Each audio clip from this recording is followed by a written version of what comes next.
Welcome back. Have you heard ever before about a mummy having a passport? This is exactly what happened with King Ramses II back in the 70s when he went to France to have a health trip, to have some treatment, suffering from some diseases, and he was treated there. Well, exactly this is what happened with King Ramses, and he had a passport.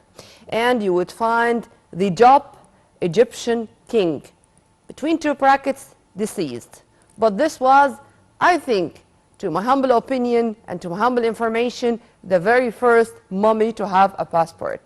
And as we, of course, appreciate what the French did to our king, now the coffin of King Ramses II is on display for the public in Paris, and the event started on the 7th of April, and it's going to continue until September, inshallah. And from the very first day, the French people flooded from all over the country to share the lovely moments with our king. In addition to, I think, 180 pieces, which I think every piece is going to attract the attention of the French people to come and to see themselves here, just a part of our wonderful civilization. To shed more light on this, we are very much delighted to have with us via phone our researcher and historian, Mr. El-Sayed Ali Taha.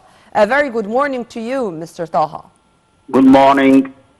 Sir, would you please first correct me if I'm wrong, and I'd like just to make sure that this piece of information is correct. Was Ramses II the very first mummy to have a passport? First of all, I'd like to thank you for this wonderful introduction to our topic. Exactly, it's very, very important to choose this topic that, yes, the answer is yes. It's the only mummy that been prepared for its passport, and he been received in an official, ceremony when he went to France. That back in 1976. Yeah, that's right. At that time, the mummies that we know nowadays in the Museum of Civilization, being exposed in the Egyptian Museum at Tahrir Square, and it appeared some kind of bacteria in the mummy of Ramses II, so they wanted to send it to Europe to be treated there, and being sent to France at that time. And he was received as a king with an official ceremony, with a passport, as the king of Egypt. That was a great ceremony at that time back again. Regarding the temporary exhibition that going on around the different countries, that exhibition started in United States, and was passing from from one state to the other, and then being moved to France. Let me surprise you that I tell you that they sold 150,000 tickets for the exhibition, and it's the goal or the target to get more in 6 months, because the exhibition will last for 6 months, and I think they are heading to have more than 3 million of visitors. It's the aim to receive at least between 8 to 10,000 visitors a day. I think they can't receive more than those people or this number, because it's a small exhibition. It's just 181 pieces. The majority of those pieces talking about different eras of the ancient Egyptian history, but they are being concentrating to two main objects. Yeah. The headmaster of the exhibition is Ramses II.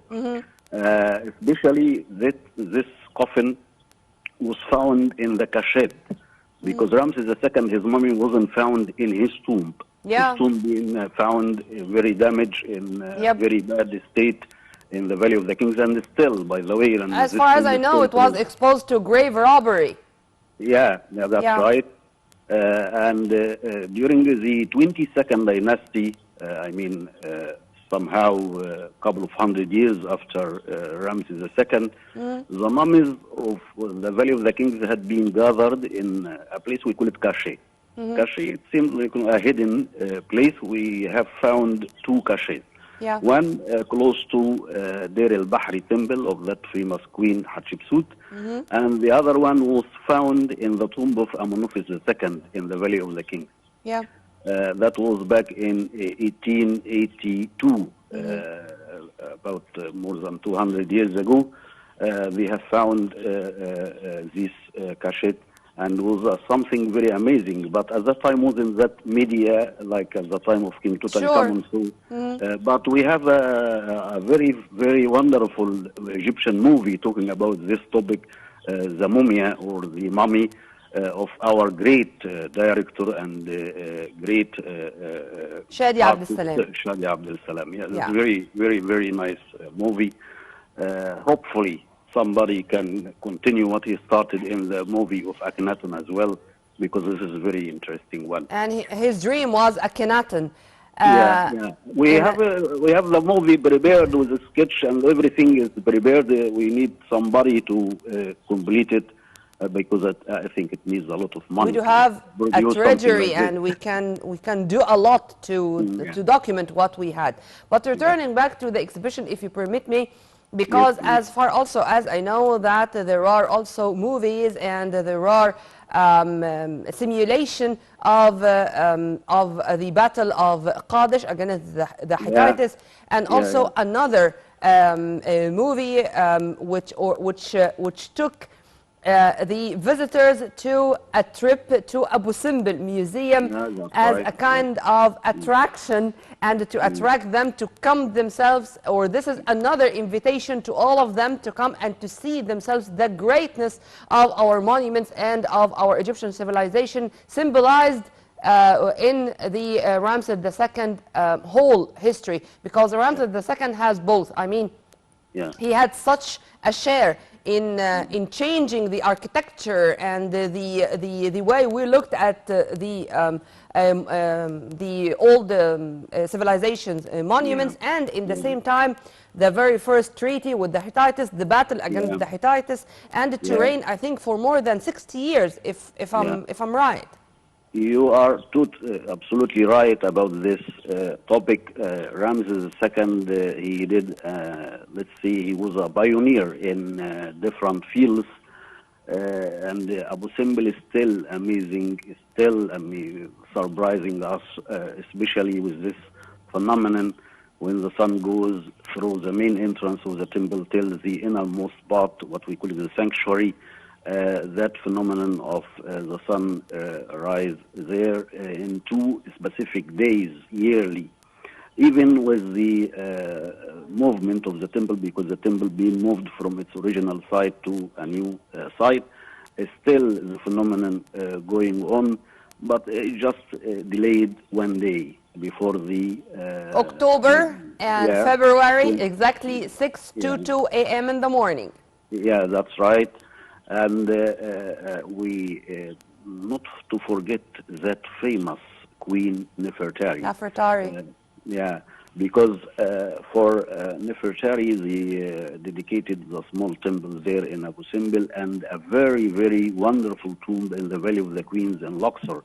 This tomb, it seems like when you go there and looking to the reliefs and the paintings inside the tomb, that they did it a couple of weeks ago, because it's still in a good condition of preservation, and the colors talking about those people they've been working there. I mean, the architects and the artists and we can imagine how many science and how many professional people participated in the construction of such a temple like Abu Simbel or the tomb of Nefertari. Also, everywhere you go, in Egypt, you will find something belong to that king. I surprise you, there are some objects in Alexandria dated back to the time of Ramses II. Of course, Alexandria nothing to do with Ramses II because it was built later during the Greek-Roman time. But those people, they moved some objects from a very renowned and very famous place, we call it Tanis, to Alexandria. Yeah. Also, we can't forget this famous obelisk in France in Concord Square. That obelisk belonged to that famous king Ramesses II as well. They have also in this exhibition, they have some, those kind of coffins that been found in Saqqara. They dated back to the newly discovered. Yes. Yeah. And some of them, I'm saying always this, that the old Egyptian civilization is going to amaze the whole world forever. This is something which will never end. And this exhibition is only one of the examples. We were very much delighted to have with us via phone Mr. El-Sayed Ali Taha, our historian and researcher. Thank you very much for your input, sir. Always an added value to our programs. Have a very good day and happy Ramadan. Well, there is no better end to this episode. We are going to amaze the whole world with our old Egyptian civilization forever. And I really envy the French people there. They are really enjoying their time with this company, the company of one of our kings, Ramses II. By this, we come to the end of this episode of our breakfast show. Stay tuned on Nile TV International always for more updates. And for more details, please log on to www.nileinternational.net. Many thanks for watching. This is Nermeen Abdurrahman signing off.